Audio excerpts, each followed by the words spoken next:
Hi, Gemini. Welcome to your end of May 2025 General Tarot Update. It's Rena here. So, a couple of days ago, I did this spread. I was going to do a new spread, but I thought, this is such a nice spread. So, one of the things that in that original reading that I was saying, when I got the Hierophant, I was like, shut up, because it's like I got 4 major arcana cards in a row, and that's pretty spectacular because the minor arcana um, are much in much greater quantity than the major. So statistically, that's off the charts. And but anyway, the reason I had to do it over again is I said something about transits that was incorrect. I was talking about Uranus going into Gemini. It's actually in July. Somebody pointed this out to me, and I already knew that. I just it was late at night. I confused it with the Saturn and Aries transit that's actually happening right before the new moon in Gemini this month. So I just wanted to clarify that. And I didn't want to, have incorrect information, even if I put some kind of banner or something. I just don't like having that. So it's no big deal doing it over again.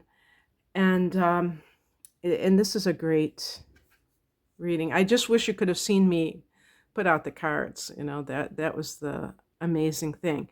The heart of the matter is the Sun card, which, of course, since this is for the second half of the month, is when the sun goes into your sign. So this is like your solar return. So it's perfect. But the Sun card in the tarot is like everything positive that you can think about. It's joy, it's creativity, it's abundance, it's healing, it's children. That's hence the child in this picture. Love is a big theme in this reading. So it's love. And when I look, and remember that Jupiter's still in your sign until the 9th of June, so you still have some of those blessings too. In the past position, I got the Lover's card, which is actually connected to your sign. And of course, that's self-explanatory on one level about love, but there's also the possibility of this being about a choice. So if, for instance, with the Lover's card, you see a lot of times, well, I shouldn't say a lot, but when it's faithful to the Rider Waite version of the card, you will see naked people. And yes, it can be that type of physical intimacy, but it can be emotional intimacy, like laying yourself bare, which is really a sign of trust when you are like connecting at the deepest level. So it could be like, to me, even like commitment to that type of relationship, which for Gemini people isn't necessarily the easiest thing. You might be the kind of person who's a little bit leery of commitment. You might feel like you're not sure whether or not another person really is the person you should be with, or what have you. And you're, especially with issues around freedom, because you're just such a inquisitive person. You're such a person who loves novelty. You love to kind of sample things in life. You like to dabble, that kind of thing.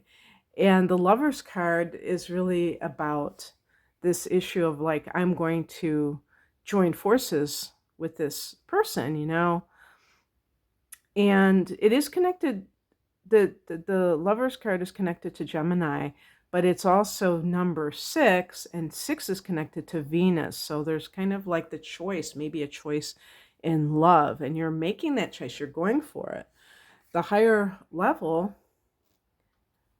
And by the way, I think with the Lover's card and the Sun card, this could also be about committing to your art. I really believe it could be about that because of the connection with Venus and the number 6 and with the sun. The sun card is definitely about creative self-expression, and so is the Empress. And this is the higher message. This is the card of the Earth Mother, again with the Venus. You can see in the heart, this Venus symbol. And this can speak to motherhood. So, yeah, and that's another thing too, is motherhood or parenthood. Let's say parenthood. Let's not leave men out of this. But this is the Earth Mother vibe. It definitely, we have the male counterpart with the Emperor. But the feminine energy, that can be applicable to anyone, male or female. So maybe you thought you were never going to have children and you've decided to take the plunge. Or you have found out you're pregnant. And also with creativity, like sometimes that's something where you really have to make that commitment to it, because it's not like this paint by numbers type of career. It's something that, it's like a spiritual career. It's like a spiritual path to me, the creative path. If you're somebody who, Geminis, a lot of Geminis are writers. I definitely recommend that the classic book, The Artist's Way, because it's, you could say it's for writers, but it's for anybody who is maybe like a frustrated artist who has had writer's block or some other type of lack of inspiration. It gets your juices flowing again. And definitely a lot of Gemini people may fancy themselves as writers. So this is about really going down this path, but it's like, it's an abundant path. It's not, and I would say that too about the sun.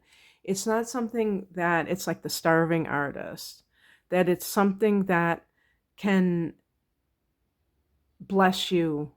That was the word that came into my mind. And you don't have to fear it. And of course, the more the merrier, more income streams the merrier, because putting a lot of pressure on yourself to be able to support yourself with only one thing might be, especially at the beginning, might be self-destructive. But the point is that you can experience, there's like all these cards of abundance, the Sun, Queen of Pentacles. What crosses you is the Hierophant.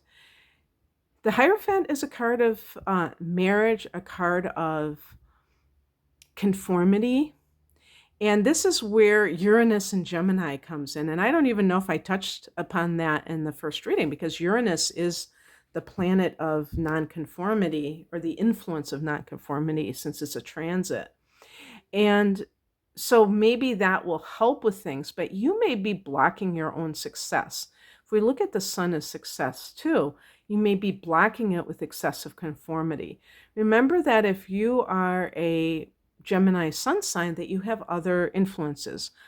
Your moon can be anything. Your rising sign can be anything.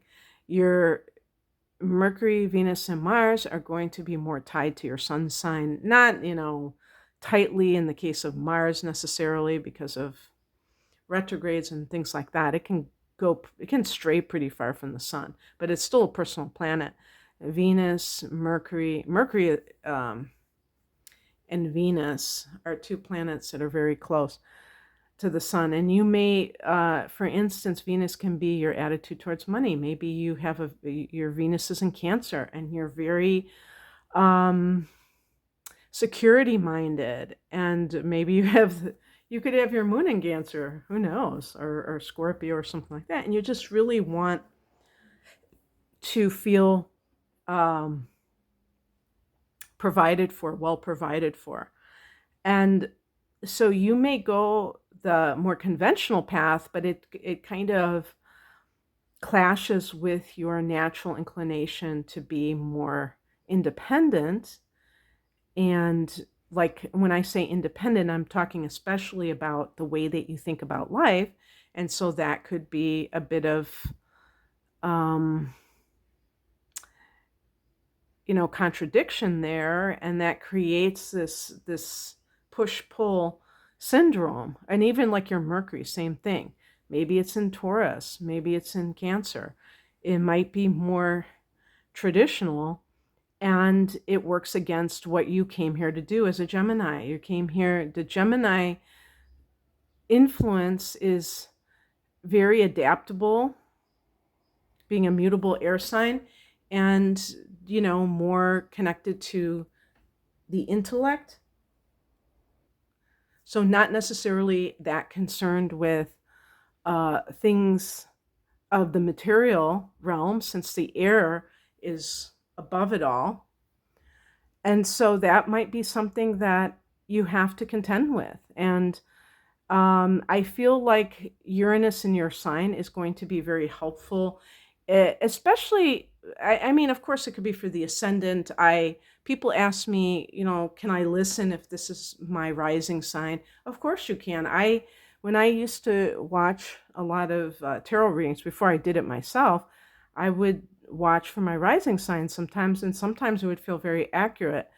But when I talk about some of these transits, they're applicable for the sun and the rising sign, but in the case of this, for the sun sign, Gemini people, to have Uranus in conjunction with your sun or in the same sign, because it's not always going to be in conjunction during this transit, but I feel like it can really shape your goals in particular, and how you move in the world, and like how you shine your light. And you may be more inclined than in other times to step out as an individual and maybe face other people's disapproval or whatever, because you might be a little bit more rebellious.